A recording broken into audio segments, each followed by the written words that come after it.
Hi കൂട്ടുകാരെ, എല്ലാവർക്കും SR ക്രിയേഷൻസിലേക്ക് സ്വാഗതം. ഇന്ന് നമ്മൾ കൂട്ടുകാരുടെ ഫസ്റ്റ് ടെർമിനൽ ഇവാലുവേഷൻ അഥവാ ഓണപ്പരീക്ഷയ്ക്ക് വേണ്ടിയിട്ട് നിങ്ങളുടെ EVS അഥവാ പരിസര പഠനം പാഠപുസ്തകത്തെ ആസ്പദമാക്കിക്കൊണ്ട് പ്രീവിയസ് ക്വസ്റ്റ്യൻ പേപ്പറാണ് ഡിസ്കസ് ചെയ്യാനായിട്ട് പോകുന്നത്. അപ്പോൾ കൂട്ടുകാരെ, ഓണപ്പരീക്ഷ എത്തിയില്ലേ? പാഠങ്ങളൊക്കെ പഠിച്ചായിരുന്നോ? പഠിച്ചു അല്ലേ? അപ്പം നമുക്ക് വീഡിയോസിലേക്ക് കിടക്കാം. അതിനു മുന്നേ കൂട്ടുകാരാരെങ്കിലും ആദ്യമായിട്ടാണ് ഈ ചാനൽ കാണുന്നതെങ്കിൽ സബ്സ്ക്രൈബ് ചെയ്യുക. തൊട്ടടുത്ത് കാണുന്ന ബെൽ ബട്ടൺ കൂടെ എനേബിൾ ചെയ്ത് കഴിയുമ്പോൾ ഞങ്ങളിടുന്ന എല്ലാ എക്സാം സ്പെഷ്യൽ വീഡിയോസും കൂട്ടുകാർക്ക് നോട്ടിഫിക്കേഷനായിട്ട് ലഭിക്കും. അപ്പോൾ നമുക്ക് ഓരോ പ്രവർത്തനങ്ങളായിട്ട് നോക്കാം. അപ്പോൾ ഇവിടെ നോക്കിയാൽ അറിയാം, കൂട്ടുകാരുടെ പേരും സ്കൂളിൻ്റെ പേരും ഡിവിഷനും ഒക്കെ എഴുതാനുള്ള സ്ഥലം ഇവിടെ കൊടുത്തിട്ടുണ്ട്. അവിടെ കൂട്ടുകാർ തെറ്റാതെ എഴുതിയേക്കണേ. അടുത്ത് നോക്കിയേ, തൊട്ട് താഴെയായിട്ട് എത്ര ആക്ടിവിറ്റീസാണ് കൂട്ടുകാർക്കുള്ളതെന്ന് ഇവിടെ കൊടുത്തിട്ടുണ്ട്. 6 എണ്ണമാണ് കൂട്ടുകാർക്കുള്ളത്. ഒന്നാമത്തേത് സസ്യഭാഗങ്ങളുടെ പേരെഴുതുക, രണ്ടാമത്തേത് പേരെഴുതാം, 3 വരച്ച് യോജിപ്പിക്കാമോ, 4 കണ്ടെത്തി എഴുതാമോ, 5 തരം തിരിക്കാമോ, 6 പൂരിപ്പിക്കാമോ. തൊട്ട് താഴെയായിട്ട് നിർദ്ദേശങ്ങൾ കൊടുത്തിട്ടുണ്ട്. എല്ലാ ചോദ്യങ്ങളും എഴുതുന്നതിന് മുന്നേ ആയിട്ട് കൂട്ടുകാർ വായിച്ചു നോക്കണം. 15 മിനിറ്റ് വായിക്കാൻ വേണ്ടി മാത്രമാണ്. ആ സമയത്ത് കൂട്ടുകാർ ആരും ആൻസർ എഴുതേണ്ടതില്ല. ഒന്നാമത്തെ ആക്ടിവിറ്റി കമ്പൽസറി ആയിട്ട് എഴുതേണ്ടതാണ്. ബാക്കി 2 മുതൽ 6 വരെയുള്ള ചോദ്യങ്ങളിൽ ഏതെങ്കിലും 4 എണ്ണത്തിന് മാത്രം കൂട്ടുകാർ ഉത്തരം എഴുതിയാൽ മതി. ഞാനിവിടെ എല്ലാ ചോദ്യങ്ങൾക്കും ഉത്തരം പറഞ്ഞു പോകുന്നുണ്ട് കേട്ടോ. നോക്കാം. പ്രവർത്തനം 1, സസ്യഭാഗങ്ങളുടെ പേരെഴുതുക. ചോദ്യം, ഒരു സസ്യം വരച്ച് ഭാഗങ്ങൾ അടയാളപ്പെടുത്താമോ? നമ്മൾ പാഠഭാഗം പഠിച്ചതാണ്. അതുപോലെ കൂട്ടുകാരൊരു സസ്യം വരച്ചോളൂ. വരച്ചു. ഇനി ഭാഗങ്ങൾ അടയാളപ്പെടുത്താം. ഇല, പൂവ്, ഫലം അഥവാ കായ്, തണ്ട്, വേര്. അപ്പോൾ ഒരു സസ്യത്തിൻ്റെ ഭാഗങ്ങളാണ് നമ്മൾ വരച്ച് അടയാളപ്പെടുത്തിയിരിക്കുന്നത്. സസ്യഭാഗങ്ങൾ ഒന്നുകൂടെ പറഞ്ഞ കൂട്ടുകാരെ: ഇല, പൂവ്, ഫലം, തണ്ട്, വേര്. ബി ചോദ്യം, ഇലകൾക്ക് പച്ച നിറം നൽകുന്ന വർണ്ണവസ്തു ഏത്? ഉത്തരം ഹരിതകം. സി ചോദ്യം, സസ്യങ്ങൾ ആഹാരം പാചകം ചെയ്യുന്നത് എവിടെ വച്ചാണ്? ഉത്തരം ഇല. ഡി ചോദ്യം, സസ്യങ്ങൾ ജലം വലിച്ചെടുക്കുന്നത് ഏതു ഭാഗത്തിലൂടെയാണ്? ഉത്തരം വേരിൽ. അടുത്ത ചോദ്യം നോക്കാം. പ്രവർത്തനം 2, പേരെഴുതാം. ചിത്രം കണ്ടില്ലേ? ഇതിൽ ധാരാളം ചെടികളുണ്ട്. അവയെ ഔഷധികൾ, കുറ്റിച്ചെടികൾ, മരങ്ങൾ എന്നിങ്ങനെ തരംതിരിക്കാമോ? തരംതിരിക്കാം. ഔഷധികൾ ഏതൊക്കെയാണ് കൂട്ടുകാരെ? ചീര, മുരിങ്ങ, തുളസി, വേപ്പ്. കുറ്റിച്ചെടികൾ ചെമ്പരത്തി, മുല്ല, പിച്ചി, റോസ്, ചെമ്മന്തി.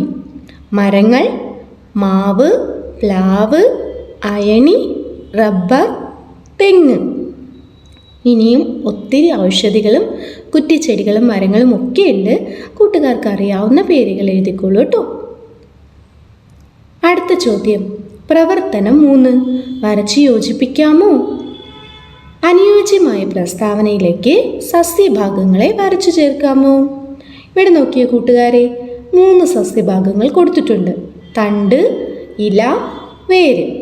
തൊട്ടടുത്തായിട്ട് പ്രസ്താവനകളും കൊടുത്തിട്ടുണ്ട്. ഒന്ന് നമുക്കിവിടെ തന്നിട്ടുണ്ട്. തണ്ട്, വേര് വലിച്ചെടുക്കുന്ന ജലവും പോഷകങ്ങളും ഇലകളിൽ എത്തിക്കുന്നു. ഇലയുടെ ധർമ്മം എന്താണ്? വരച്ചു യോജിപ്പിക്കൂ.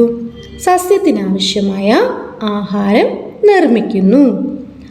അടുത്ത് വേരിന് 2 ധർമ്മങ്ങളുണ്ടല്ലേ? അതാണിവിടെ കൊടുത്തിരിക്കുന്നത്. വരച്ചോളൂ. സസ്യത്തെ മണ്ണിൽ ഉറപ്പിച്ചു നിർത്തുന്നു. മണ്ണിൽ നിന്ന് സസ്യത്തിന് ആവശ്യമായ ജലവും പോഷകങ്ങളും വലിച്ചെടുക്കുന്നു. അപ്പോൾ കൂട്ടുകാരെ എഴുതിയോ? അടുത്ത പ്രവർത്തനം നോക്കിയേ. പ്രവർത്തനം 4, കണ്ടെത്തി എഴുതാമോ? താഴെ കൊടുത്തിരിക്കുന്ന ശരീരഭാഗങ്ങൾ ഏതൊക്കെ ജീവികളുടേതാണെന്ന് കണ്ടെത്തി എഴുതാമോ? ആദ്യം ഏതാണ് കൂട്ടുകാരെ? ഏത് ജീവിയുടെ ശരീരഭാഗമാണ്? അതെ, എഴുതിക്കോളൂ. ആന. ആനയുടെ കാലാണല്ലേ? അതെ. രണ്ടാമത്തെ നോക്കിയേ, വാലാണ് കാണാൻ കഴിയുന്നതല്ലേ? ഏത് ജീവിയുടേതാണ്? പക്ഷിയുടേതാണല്ലേ? ഏത് പക്ഷിയാണ്? അതെ, മയിൽ. എഴുതിക്കോളൂ. അടുത്ത നോക്കിയേ കൂട്ടുകാരെ, ഒരു ജീവിയുടെ ഉടലാണ് കാണാൻ കഴിയുന്നതല്ലേ?